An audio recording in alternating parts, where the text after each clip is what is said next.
আল্লাহ তাআলা বলেন ইযা জাআ নাসরুল্লাহি ওয়াল ফাত। ইযা জাআ, ইযা মানে যখন, জাআ মানে আসা। নাসরুল্লাহ, নাসরুন মানে সাহায্য, আল্লাহ মানে তো আল্লাহই, ফাত মানে বিজয়, ফাত মানে কি বিজয়। এবার আমরা পড়ি ইযা জাআ নাসরুল্লাহি ওয়াল ফাত, যখন আল্লাহ পাকের সাহায্য এবং বিজয় আসবে, যখন আল্লাহ পাকের সাহায্য এবং বিজয় আসবে। ওয়ারাআইতান, রাআ মানে দেখা, ওয়ারাআইতান তা মানে আপনি, ওয়ারাআইতান নাসা আপনি মানুষগণকে দেখবেন। নাস মানে আগেও বলেছিলাম, নাস মানে কি মনে আছে? আমি যে বলেছিলাম সূরাতুন নাস, সূরাতুল ফালাকে, কুল আউযু বিরাব্বিন নাস, মালিকিন নাস, যত জায়গায় নাস শব্দ আসবে সব জায়গায় অর্থ কি হবে? মানুষ। আচ্ছা, ওয়ারাআইতান নাসা আপনি মানুষগুলোকে দেখবেন, ইয়াদখুলুনা তারা প্রবেশ করছে, ফি দীনিল্লাহি আল্লাহর দিনে, আল্লাহর দিনে। ফি মানে মধ্যে, ফি শব্দের অর্থ হলো মধ্যে বা ভিতরে, ঠিক আছে? আফওয়াজা দলে দলে আপনি মানুষগুলোকে দেখবেন বা আপনি মানুষগণকে দেখবেন, তারা আল্লাহর দিনে দলে দলে কি করছে? প্রবেশ করছে। আল্লাহর দিনে দলে দলে কি প্রবেশ করছে। ফাসাব্বিহ, অতঃপর এটা যখন হবে ফাসাব্বিহ, আপনি কি করবে? আপনি কি করেন? আপনি অনেক প্রশংসা করেন। ফাসাব্বিহ মানে তাসবিহ পড়া আর কি, প্রশংসা করা। আল্লাহর তাসবিহ পড়েন বা প্রশংসা করেন। বিহামদি রাব্বিকা, আপনি অনেক তাসবিহ পড়েন এবং আপনার প্রভুর প্রশংসা করেন। ওয়াস্তাগফিরহু, এবং তার নিকট ক্ষমা প্রার্থনা করেন। তার নিকট কি করেন? ক্ষমা প্রার্থনা করেন। ইন্নাহু, নিশ্চয়ই তিনি, কানা তাওয়াবা, তওবা কবুলকারী, তিনি তওবা গ্রহণকারী, নিশ্চয়ই তিনি তওবা গ্রহণকারী। আবার আমরা অনুবাদটা পড়ি, ইযা জাআ নাসরুল্লাহি ওয়াল ফাত, যখন আল্লাহ পাকের সাহায্য এবং বিজয় আসবে। ওয়ারাআইতান নাস, আপনি মানুষসমূহকে দেখবেন বা মানুষগুলোকে দেখবেন। ইয়াদখুলুনা ফি দীনিল্লাহি আফওয়াজা, তারা আল্লাহর দিনে দলে দলে কি করছে? প্রবেশ করছে। ফাসাব্বিহ বিহামদি রাব্বিকা ওয়াস্তাগফির, অতঃপর আপনি আপনার প্রভুর তাসবিহ পাঠ করুন এবং প্রশংসা করুন। ওয়াস্তাগফিরহু, এবং তার নিকট ক্ষমা প্রার্থনা করুন।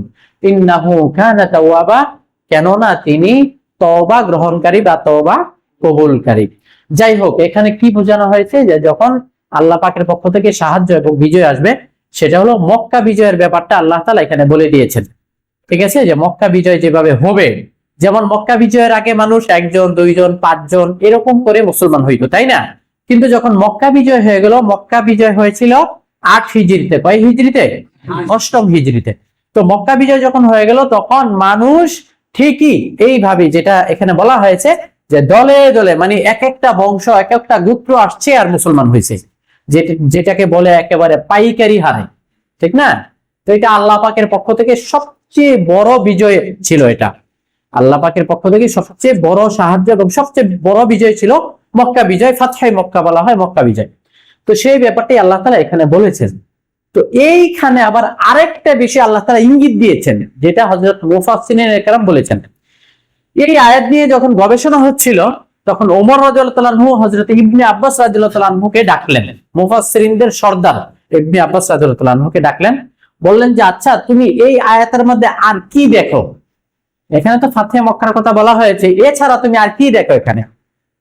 তখন উনি বললেন, এই সূরাতে আরেকটা বিষয় আল্লাহ তাআলা আমাদেরকে ইঙ্গিত করেছেন, সেটা হলো আমাদের নবী আমাদের মাঝে আর বেশি দিন থাকবেন না। আমাদের নবী আমাদের মাঝে আর বেশি দিন থাকবেন না। কিভাবে বলা হয়েছে? কারণ এখানে আল্লাহ তাআলা বলেছেন যে আল্লাহ তাআলা বিজয়, চূড়ান্ত বিজয় দিয়ে দিবেন, এবং আল্লাহ তাআলা বলেছেন যে আপনি আল্লাহর কাছে ক্ষমা চান, প্রশংসা করুন, ক্ষমা চান, কেননা তিনি তওবা কবুল করেন। তার মানে যে রাসূল সাল্লাল্লাহু আলাইহি ওয়াসাল্লামকে চূড়ান্ত বিজয় দেওয়ার পর তারপরে আর রাসূলের কাজ নেই। এই জন্য আল্লাহ পাক বলছেন যে তুমি ক্ষমা চাও এবং আমার কাছে আসার প্রস্তুতি নাও। এটি আল্লাহ পাক এখানে বোঝানোর চেষ্টা করেছেন। তো দেখা গেছে যে তাই হয়েছে। রাসূল সাল্লাল্লাহু আলাইহি ওয়াসাল্লাম মক্কা বিজয়ের খুব পরে আর বেশি দিন ছিলেন না। মক্কা বিজয় হয়ে যাওয়ার পর রাসূল সাল্লাল্লাহু আলাইহি ওয়াসাল্লাম ফাতহে মক্কার সময়, মক্কা বিজয়ের সময়, বিদায় হজের ভাষণে মক্কা বিজয়ের সময় আল্লাহ রাসূল সাল্লাল্লাহু আলাইহি ওয়াসাল্লাম এরকম লক্ষ লক্ষ সাহাবায়ের সামনে বলছেন যে আমি কি তোমাদের কাছে দিন পৌঁছাইতে পারছি? তখন সবাই বলছেন যে হ্যাঁ পারছেন।